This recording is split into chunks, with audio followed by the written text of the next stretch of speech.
I go ahead. So I will now give the floor to Dr. Ioan Dura, PhD in philosophy, associate professor of the Faculty of Theology, Ovidиuc University of Constanța, Romania, for the presentation Belonging Without Believing and Believing Without Belonging, Metamorphoses of Religious Experience in Contemporary World. The floor is yours, dear Dr. Ioan Dura, our old friend. Greetings, everyone. Dear Ioan, where is you? Yeah, where are you? You can hear me and I can see you. Yes, great. So, greetings to all of you, all of my friends. I miss all. And we hope that we have the new opportunity to meet again in our friendship as we established it already. So I will share my presentation.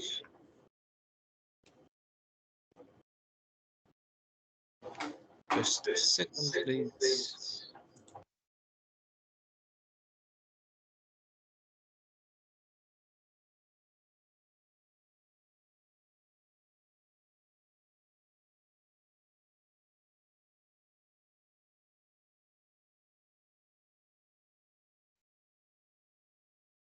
So I think you can see it. This is my presentation.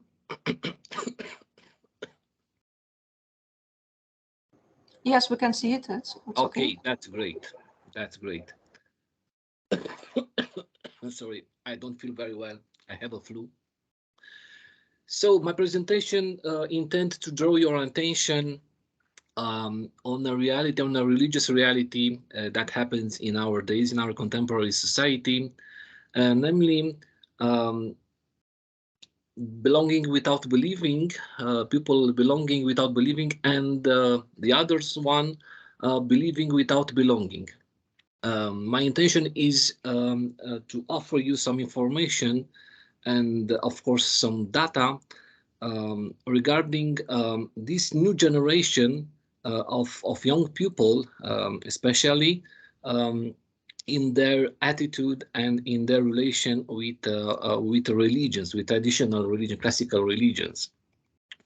So the structures of my presentation is intend to develop some ideas regarding the religion in transition through secularization, historical, cultural, and social experience.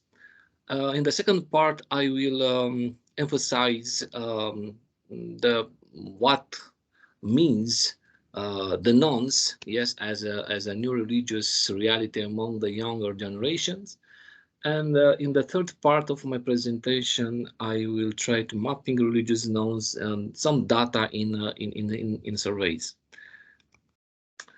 So it is easy to see that contemporary society in its structural complexities is in a continuous transition and restructuring towards the updating of new paradigms that correspond to the contemporary man. In this dynamic of transition, religion, as well as cultural economy and social reality are engaged. The question remains invariably whether religion and spirituality, in their traditional classical forms, cease to exist or are simply under pressure to redefine, change their form and mode of expressions. Secularization, as we know, indicates the cessation of any interest in the religious perspective, practice, and its institutionalization characteristics. Secularization is essentially the contemporary process by which religious thought, practice, and institutions lose their significance and become marginal to the operation of the social system in which they are found. In Western world, the secularization thesis vehemently advocated in the 70s assumed that the days of religions were numbered. As science and rationality took the place of faith, religion would become obsolete, largely or completely extinct, or at least lose its social significance. The weight of evidence today, evidenced by sociological studies and data measuring the frequency of the pace and intensity of religiosity, demonstrate quite clearly that, however one define religion, it remains fully alive and shows no signs of dying out. If secularization is taken to mean the decline and disappearance of religion, it is clearly a myth in our days. The secularization thesis can, however, be reformulated in a way that is perfectly in line with the current facts. Under the impact of a series of pervasive historical and social processes, since 18th century, Enlightenment, reinterpretation, modernity, and so on, religion is in the process of changing its face quite radically. It is not disappearing, but transforming under the impact of new circumstances, namely globalization, migration, economy, and conflict. It can be argued that this fact is nothing new. No religion has ever been static in the history. There has always been change and transformation, and therefore secularization could be seen as a simply stage in the history of religion in Western society. However, the transformation of religion under the impact of secularization is more than that. What are the consequences of the secularization process? First of all, we can speak about a democratization of the sacred. In the second, we can speak about separation between ecclesial authority and secular authority of the state. Also, we can speak about the what we call detraditionalization of the society. What belongs to the traditional values is not available today, according to this secularization process. Also, individualization of religious choice. Religion becomes a matter of individual choice and detach itself from religious institutions. The intensification of competition between science and religion, and consequently the invalidation of theological truth. Also, we can speak about the deconstruction of theological formulas of faith, of dogmas as metaphysical narratives. Also, we can speak about the intensification of religious pluralization and diversification. Also, we can speak about the centering on the self-experience of religiosity, because the narratives of postmodernity focus on the self. And not least, we can speak about a distinction between religion and spiritualities, between religions and spiritualities. And the new spiritualities focus on everything that is not associated with traditional churches and their theologies. For example, the New Age consists of a complex of spiritualities that are no longer embedded in any religion, as was the case with the old spiritualities in the past, but directly in secular culture itself.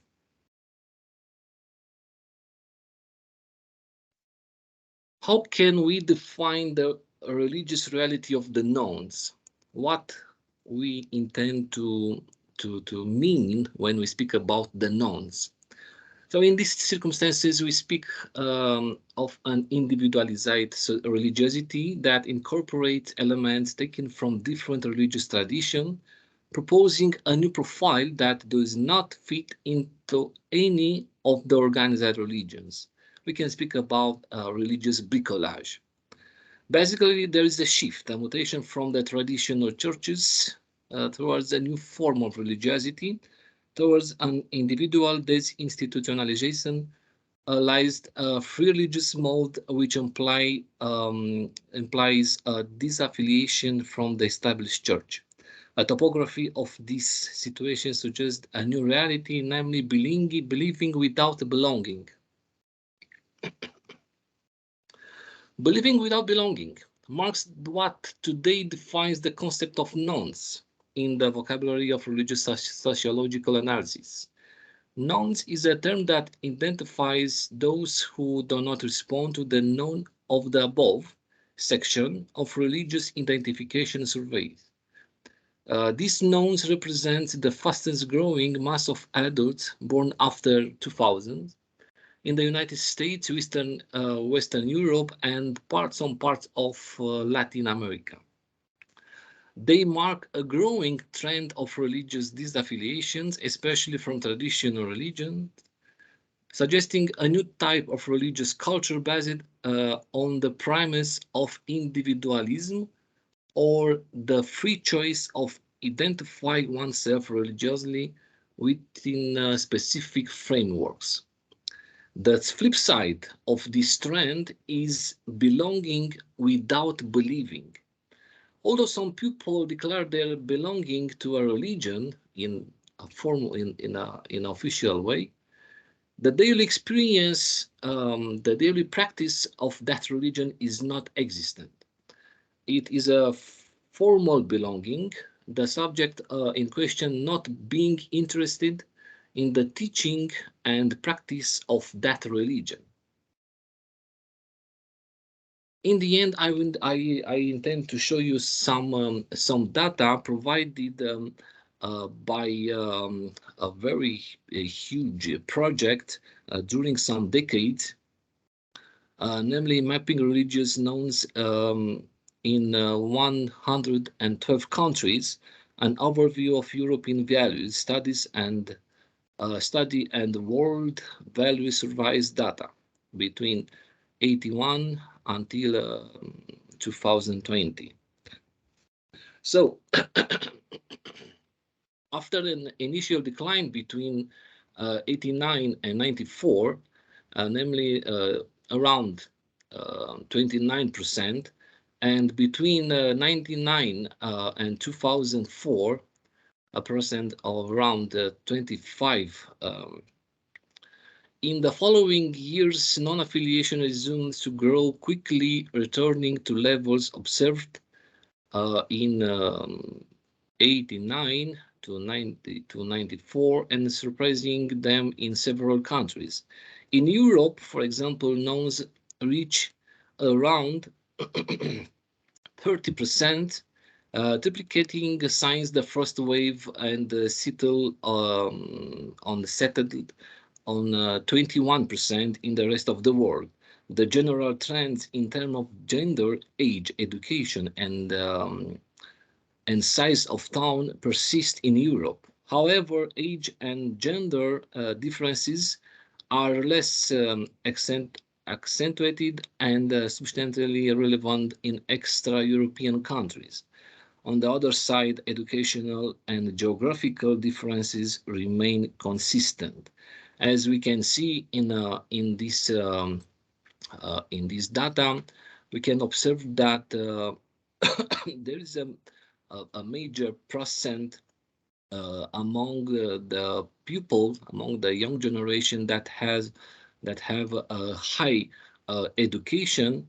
We can observe 34%.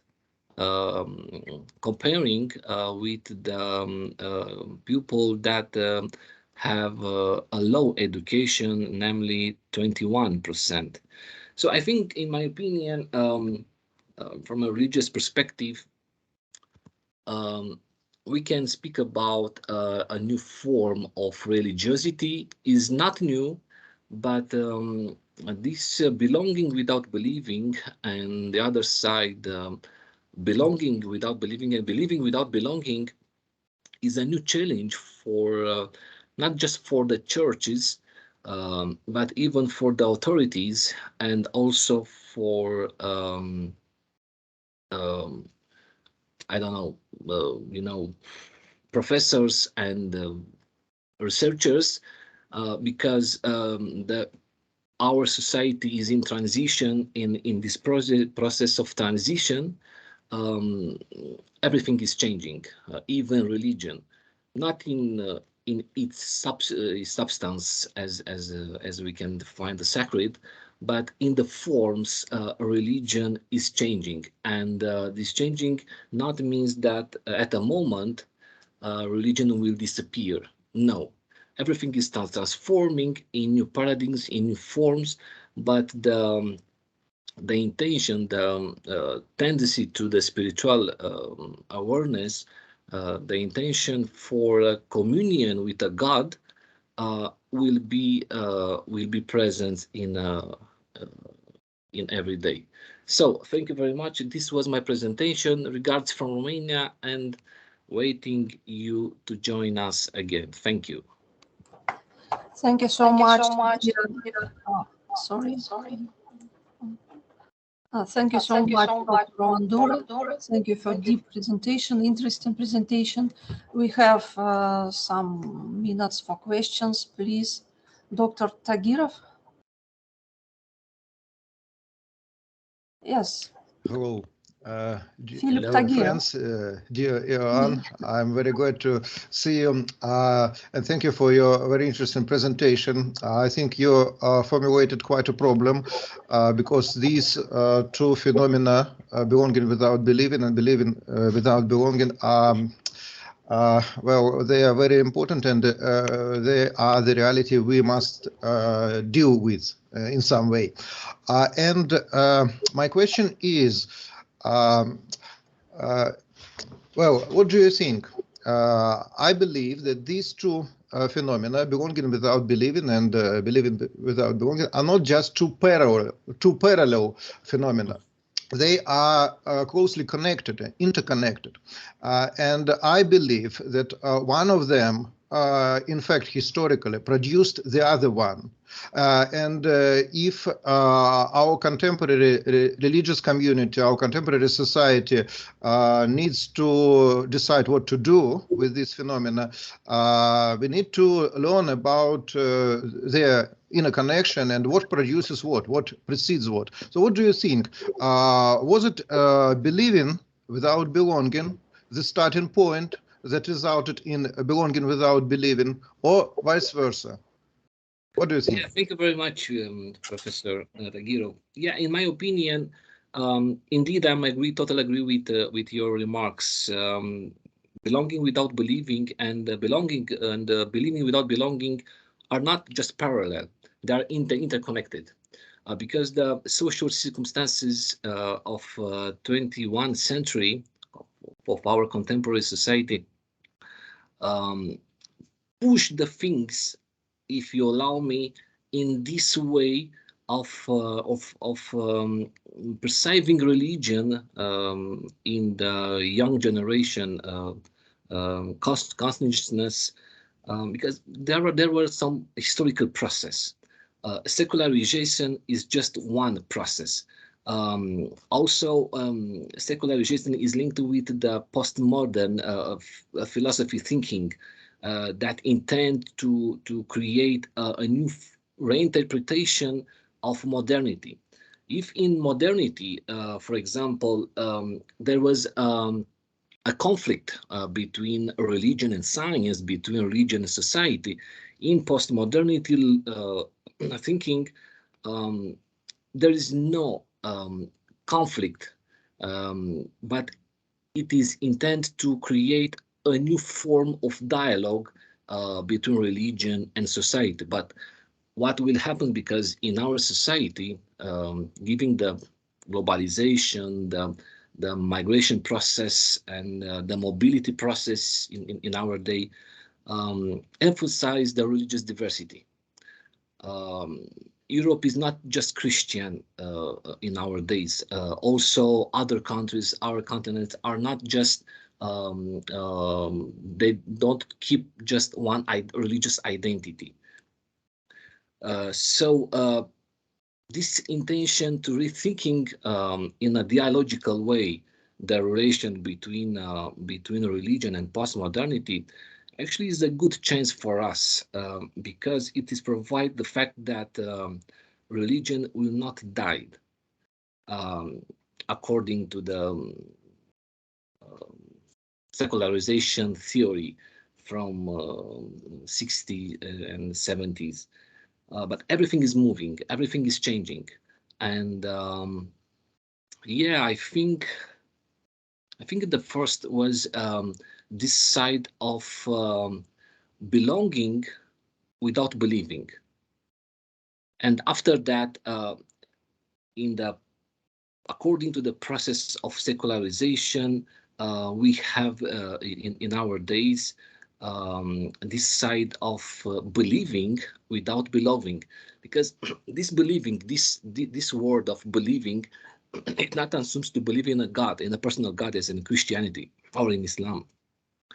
It's something different. It's kind of experience, spiritual experience, but this kind of spirituality is not rooted in a religion. It's something new. It's something new, and this is the major challenge for researchers and for us, how we deal with this kind of reinterpretation of spirituality. What defines spirituality? In fact, we can think spirituality without a religion, or we must think in an interconnected way, the religion and spirituality, and so on. Yeah. Thank you. Thank you very much. Thank you very much Thank for you. your answer. Thank you for asking. Thank you for your answer. Thank you very much, Okay. Olga. Sergey, regards from Romania. Also, my friend Tagirov. See you soon. Thank you very much. Thank you very much. It was a very huge pleasure for me to join you today. We Thank you hope we very much. will be in Romania soon. For sure. We for hope sure. and believe in it. It's Thank you our very much. believing. What a question. Any questions, Sergey? Maybe I have one empirical question to you, Dr. Ioan Dura, dear Ioan. How do you think, what is our epoch?